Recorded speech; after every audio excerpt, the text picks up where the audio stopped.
PL das fake news, a redução de alcance de notícias que Google testou no Canadá e pode repetir no Brasil, né? Então, o Canadá fez uma regulação das Big Techs, ali o Justin Trudeau, né?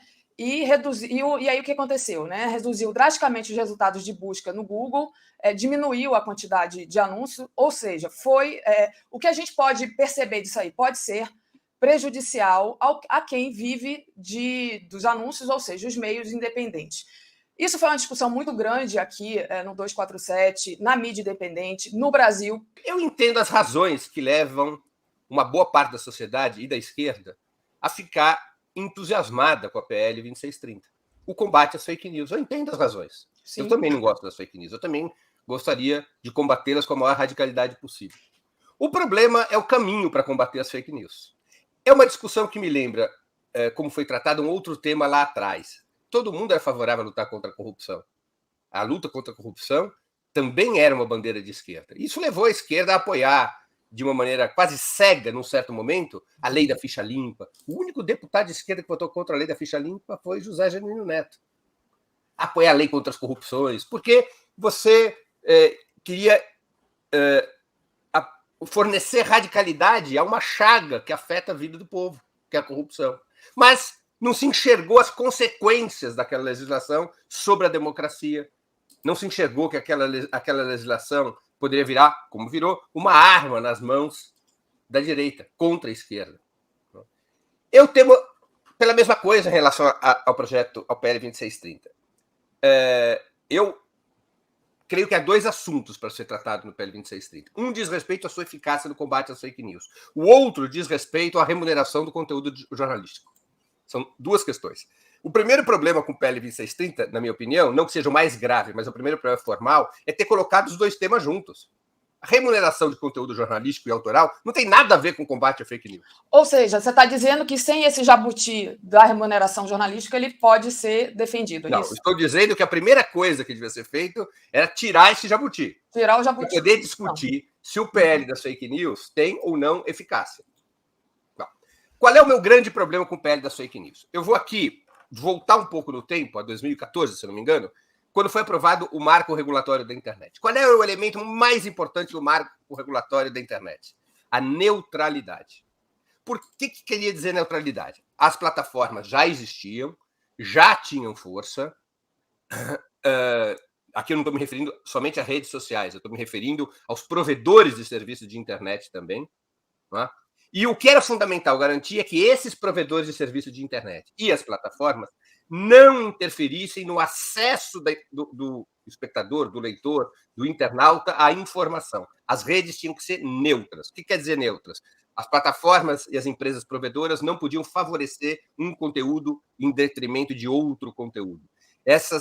As plataformas e as empresas provedoras deveriam funcionar como funcionam as companhias telefônicas. Elas ganham dinheiro vendendo o serviço telefônico, mas essas companhias não podem interferir nas nossas conversas. A gente pode conversar o que quiser. Uhum. Né? Elas têm que ser neutras. É um serviço que é usado da direita à esquerda ou por qualquer grupo, indistintamente, sem favorecimento de velocidade e de qualidade. De tal maneira que os conteúdos possam brigar por audiência sem a interferência da plataforma, sem interferência das empresas provedoras. Então, esse foi o rumo do marco regulatório da internet. O que está fazendo o PL 2630? Lutando contra a neutralidade. Ele não é um projeto de regulação das plataformas. Ele é um projeto de autorregulação forçada. É um projeto que entrega um enorme poder para que as plataformas arbitrem os seus conteúdos, em nome do combate às fake news. Claro, impondo a essas plataformas um brutal custo, por isso que elas são contra. O custo de arbitragem desse conteúdo passa a ser muito alto, porque as plataformas, sob risco de multas e punições e sanções, elas vão ter que identificar os conteúdos que correspondem a fake news. Elas vão ter que fazer essa autorregulação forçada.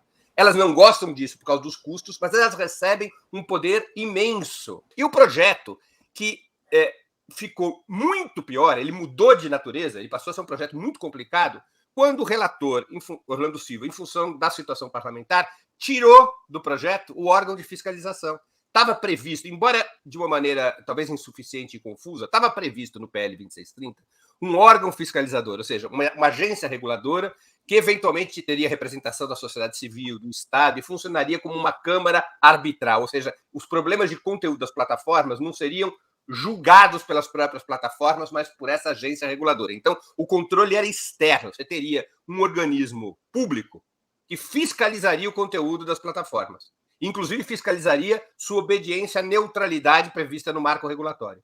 Quando se tira esse órgão, essa agência reguladora, e foi tirado, você cria dois problemas gravíssimos. Primeiro, você muda o fluxo da lei. Então, deixa de existir regulação, porque não existe mais o órgão regulador, e passa a existir autorregulação forçada, aumenta o poder das plataformas. Então, esse é o primeiro problema. O segundo problema, que está até apontado hoje numa matéria interessante da Folha de São Paulo, é que você tem no PL 2630 um monte de exigências e regras e já não tem mais quem as aplique. Você transfere o julgamento das fake news para dentro das plataformas que abrigam e ganham dinheiro com as fake news. A única maneira de combater fake news democraticamente, na minha opinião, que é combater democraticamente, é enfrentar as fake news, mas também evitar que haja perseguição político-ideológica por parte das plataformas. Porque, em nome das fake news, as plataformas controladas por grupos capitalistas e grupos capitalistas, na maior parte das vezes, vinculados aos interesses norte-americanos, aos interesses de direita, eles podem, em nome das fake news, desatar a perseguição contra conteúdos de esquerda, e não haverá como arbitrar isso pelo pelo PL 2630. Então, sem uma câmara externa regulatória e fiscalizadora, as plataformas fazem o que querem. Elas passam a ser responsáveis pelo combate às fake news, e eu acho isso um erro estrutural no combate às fake news. É necessário, para combater as fake news, ter um controle externo, ou seja, ter essa agência reguladora, que, na minha opinião, não é nem uma agência reguladora, é uma agência reguladora com poderes arbitrais. É esta agência que tem que dizer: o Google, essa notícia é falsa, tire a notícia.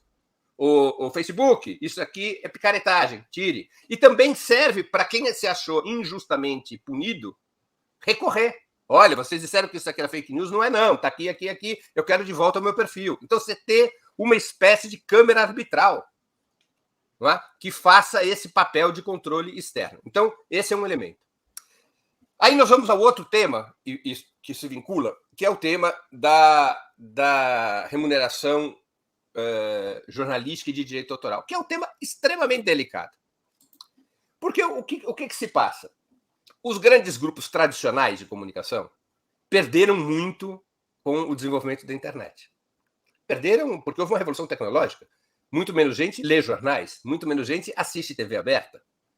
As pessoas foram capturadas pelas redes sociais, primeiro foram capturadas pelos sites da internet, depois pelas redes sociais e pelos serviços de streaming, e com isso os meios tradicionais perderam força. Ironicamente, nesse período, quem ganhou força?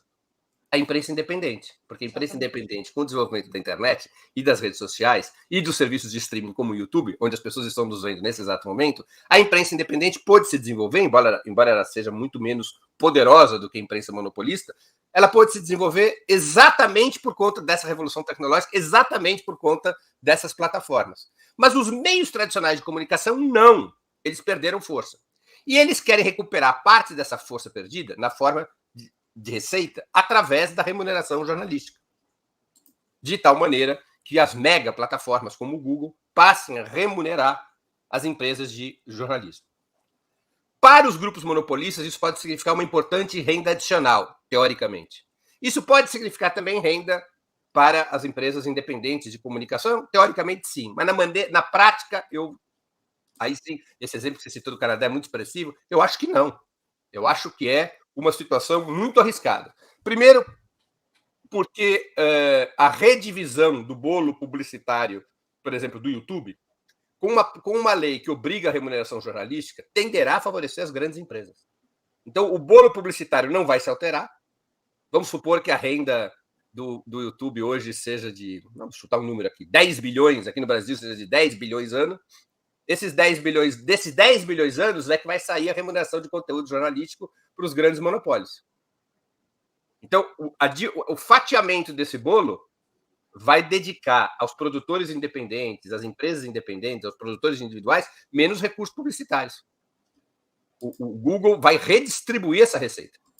É uma conta matemática, porque não haverá crescimento da receita publicitária com essa lei, não haverá crescimento da receita publicitária das plataformas, por exemplo, do Google. Haverá apenas uma maior participação das chamadas empresas jornalísticas, cujo poder de pressão é conhecido. Aqui eu me refiro às organizações Globo e outros grupos monopolistas. Então você vai ter uma redução da participação dos produtores independentes, você tende a ter uma redução da participação dos produtores independentes, dos produtores autônomos e das empresas independentes de comunicação neste bolo publicitário do YouTube, apesar de outros recursos que possam ser criados para amenizar essa situação. Segundo, essa situação pode, no limite, gerar tamanha pressão sobre as plataformas que as plataformas podem fazer igual o Google no Canadá, desplugar o jornalismo. Para a imprensa independente, é como se você estivesse numa feira livre com a sua barraquinha e muita gente passa na frente da sua barraca e pode escolher ou não comprar seu produto, se seu produto for bom, se seu produto for atrativo, se você for bom de lábia. Mas a multidão está passando ali na sua frente na feira livre. Se o Google, se as plataformas desplugam o jornalismo, aquela barraquinha na feira livre volta a ser uma lojinha no bairro. Ela já não tem mais acesso ao grande público. Ela vai ter que, passo a passo, construir o seu próprio público. Quem que se beneficia com isso? Os grupos monopolistas de comunicação, mais uma vez. As fake news não são uma invenção do mundo digital. Posso dar um exemplo recente, Daphne? Da onde saiu a história de que o Lula estaria pagando 95 mil reais de diária pelo quarto de hotel no qual ele ficou em Londres? CNN, foi? Band. Sabia que era uma das... Quem disse que fake news é algo das plataformas? Se nós quisermos ter um PL real de combate às fake news, ele deveria começar do zero, e o que deveria ser proposto é um PL transversal. O que é transversal? Vale para as plataformas, vale para os meios monopolistas de comunicação, vale para a imprensa independente. Acho também que temos que combater fake news de esquerda, não tem problema, não. Mas é um projeto de lei de combate às fake news. Isso é uma coisa. Regulamentar as plataformas é outra coisa. Remuneração de conteúdo jornalístico é uma terceira coisa. São 3 assuntos em um, o PL 2630, e isso não é cabível. Virou um monstrengo.